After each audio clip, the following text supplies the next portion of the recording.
Hi Mikel, what did you learn about your new team watching them from the stands on Saturday?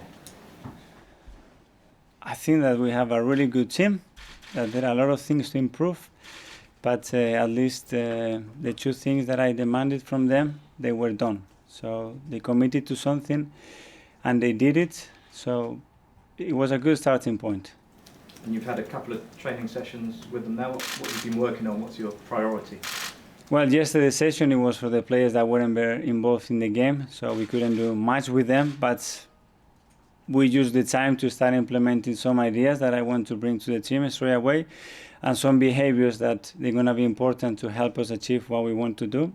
And today it was more about the principles, that the style and the way I want the team to play. So overall they have a little bit the picture that I'm expecting them to have in different situations of the game, and it was useful. Do you have any injury news to start with? No.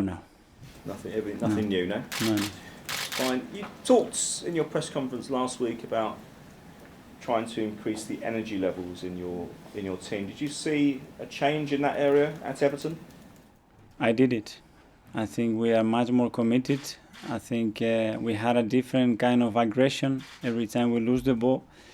I think the body language was much better than in the past few games, and I think they played with more passion as well in the game. Obviously there were things to improve, but at least those has to be non-negotiable. Those have to be on the table for every game, for every training session, and the way we're going to live together.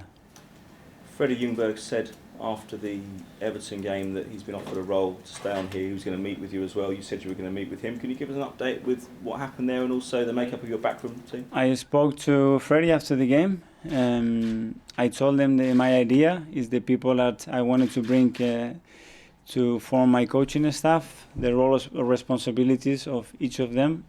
And I wanted to know what he was feeling. I wanted to know what he had in mind, what his expectations were.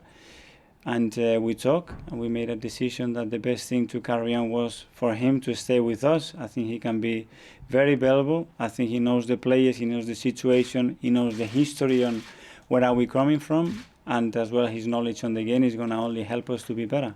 Did you know him very well anyway? I knew him a little bit, obviously, and we will start a new chapter now, with ideas, with new ways of doing things. But I got a really good impression, and he's ready to help. He was very positive. He said after Everton as well that he would have dropped Mesut Ozil even if he'd not been injured. What did you make of those comments, first of all? Does that suggest that there is a problem with Mesut's attitude as well as his football?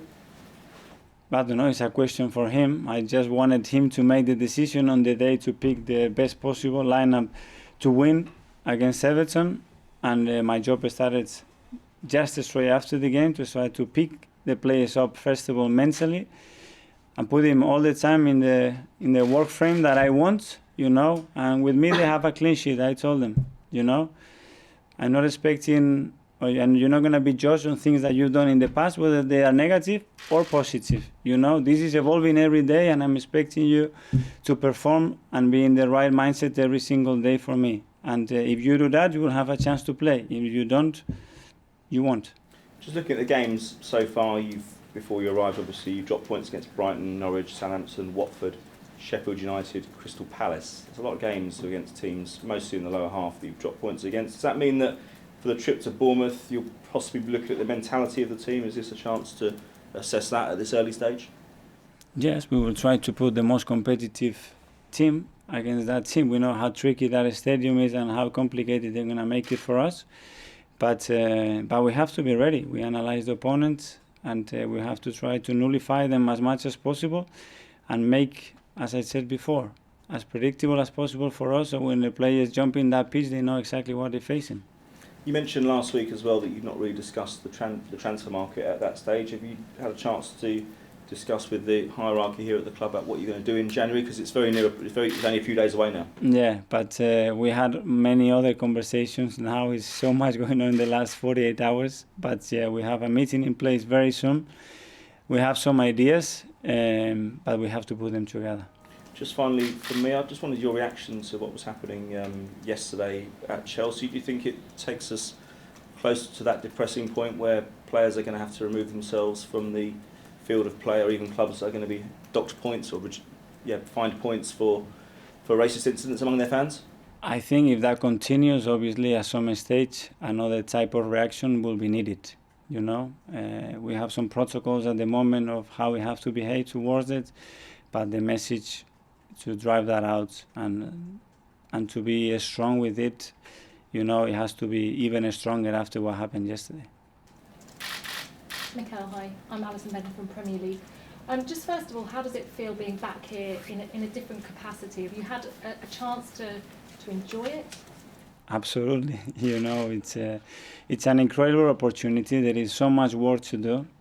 I just try to embrace everybody here at the training ground and explain them what's my idea, what I want to try to do, and I need them all on board. You know, so everything that we've been doing the last few days, all the talks and meetings that we have, is just to get people jumping on board with the right energy, with the right idea, and we need them. We need them to help the players. We need them to transmit what we want to do. And so far, I'm very happy with the reaction, at least from my side, you know. But what I've seen is, I'm happy. Of course, you have a big inbox of to do. What do you think is the priority for you right now? The priority is, as I said before, is that what we're going to transmit on the team is the reflection of the demands that we're going to put with them every day in training. It's a commitment, it's accountability, it's aggression and passion to play this sport and represent this football club. This is the basic that I'm going to demand to them now. And from there, after, we can start to build things and improve other things, obviously, that they have to be done as quick as possible. But if we don't have this in the right manner, I think it will be difficult. In terms of your position at Bournemouth, how impressed have you been with Eddie Howe and what he's done for this team? Very much. Since he started at the age he started as well, is a good reflection from me for what he's done. He comes across really, really good. I met him many times when we play against each other many times. So it's a coach that I like, that I look at him and that I value the work he's done, because it's not easy at all to maintain that level for that many years. We're just trying to get an idea of what kind of a manager that you'll be. I know that Pep Guardiola was very...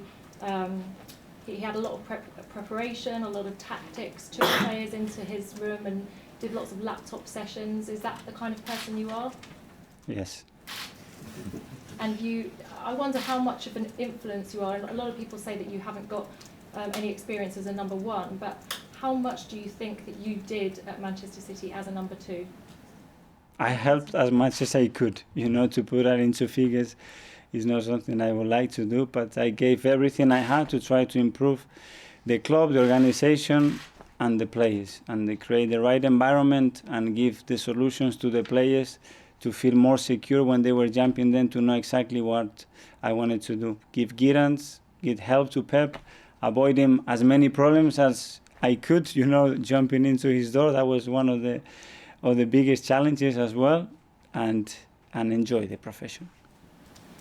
Mikel, sorry, another question about the problems with racism. Are the Arsenal players told how to behave if they are confronted by a situation like the Chelsea players had yesterday? Yeah, I was discussing that right now, that there is a protocol in place that has to be guided. I think every context and every situation, though, is different, you know, so it's difficult to react, because emotionally a player can react in many different ways, you know, to the same situation. But yeah, we have to be ruthless with this as well, and we have to take that out of the game.